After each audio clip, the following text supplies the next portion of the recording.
Is it working? Yep. It's working. Okay. It's time that we stop blaming Congress or the president for what's wrong in America. It's not about red versus blue. It's about the people versus the money. Make no mistake about it, money in politics is ruining this country. The cost of campaigns has taken the democracy out of elections and turned them into auctions. Now we have Citizens United. What an obscene oxymoron. We've seen the Republican presidential primary turn into an absolute slime fest, and we've got the media sitting there fanning it on, throwing gasoline on the fire, because for every time they release a poll, somebody spends some more money and they go straight into their pockets. You know, this idea that corporations are people, Mitt Romney says, of course they are. I'll believe it when I see that Texas executes one of them. But the reality is, money ruins politics right here in Montgomery County. Last time, our congressman spent a whopping $780,000 to beat up on a $6,000 candidate. And we sit here and we do nothing. So, I stand before you to ask you to do one thing. I ask you to think about, can any of the candidates here today beat Turner in a conventional, money-driven campaign? And I say the answer is no. So I ask you to do the unthinkable. Put aside all conventional political thinking of what it takes to run a congressional campaign and support somebody that says he won't spend more than $100,000 to run against a candidate that will easily spend 10 times as much. I ask you to support a David to take on Goliath. The same David that's taken on that Goliath from the very first day of his undeserved Cinderella career. And before you ask, is he electable? I want you to think about what the term electable means in today's America. It comes down to, can he accept a big check from corporations that don't care if you have a job, health care, a retirement plan, or a home loan that isn't loaded like a bear trap? The people who brought us to the brink of financial ruin, they'll have us believing that the qualifications to be in Congress aren't how well you take care of the people in our district, but how much money you can accept to do their bidding. It's time to ignore the money. It's time to mock the money. It's time to change the rules of the game to give the advantage to those with ideas over those who repeat what the rich man behind the curtain is saying. Ideas like actually having an open dialogue between the people of Ohio 10 and the person that's supposed to represent them, to activate the voice of the people in the house of the people, to do the will of the people. I want to go to Washington to do more than vote yes or no. I want to take real new ideas on how to run campaigns. I either want to take the money out of politics or put a blind trust in between the donors and the donees. Because it's time to make sure that our congressmen go to DC and work for a full 2 years instead of spend 1 year doing work and 1 year panhandling. So,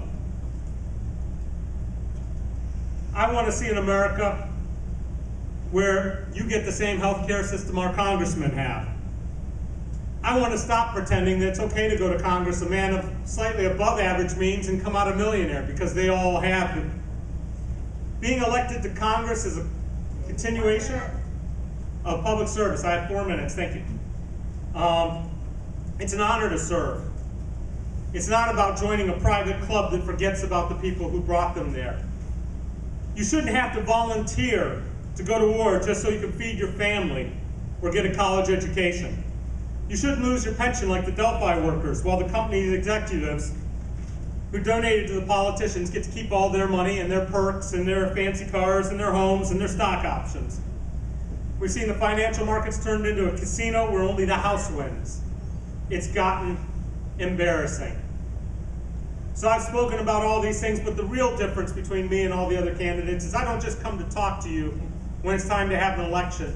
I put my ideas out there every single day since 2005. I have a discourse with the public. I have a conversation. And I want to be the one to take your ideas, your dreams, and your wishes to Washington. I've got a plan to take on Mike Turner. I've got the tools in place. I know how he got to where he is today, and I know how to put him back where he started. And I ask for you to help support me by telling all your friends and giving me just a little bit, and watch what I can do with it. Thank you.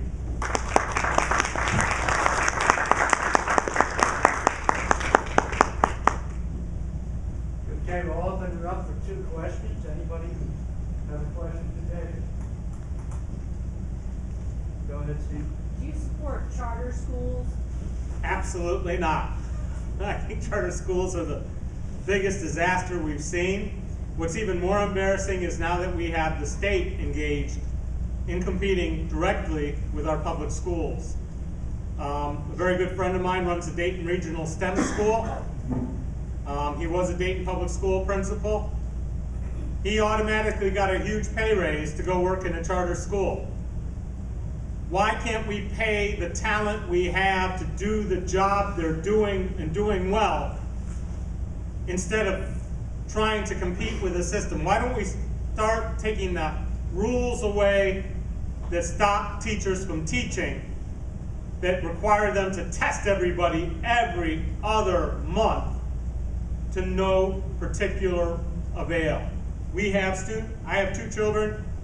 They spend inordinate amounts of time learning to take a test instead of learning how to think, and that has to stop. Yes?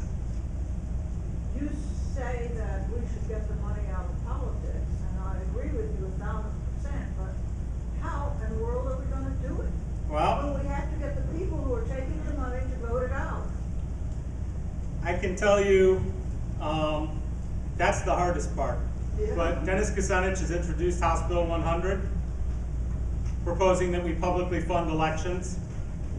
And I think that if we can show that just one candidate can take on somebody who is deeply moneyed and beat them at their own game, the tide will begin to turn. The reality is, for once, our district is now compact enough that you can do it. It's one media market. It used to stretch down to Highland County, and there was no way to buy media to make it work. I work in advertising. I know what it takes to reach this region. I know how I can do it cost effectively. And if people want to give me money in excess of $100,000, I also know what to do with it to make it work in the community, to convince them that the campaign tax is the one tax the rich people aren't complaining about paying. And we should say, stop. We have to bring some sort of order to this. And I can do a campaign for a lot less than any of these other candidates. I have the databases, I have the sites, I have the video production, I have the blog that's been going since 2005 that has all the dirt on Congressman Turner. And if you search for Congressman Turner, you end up on my site, not on his.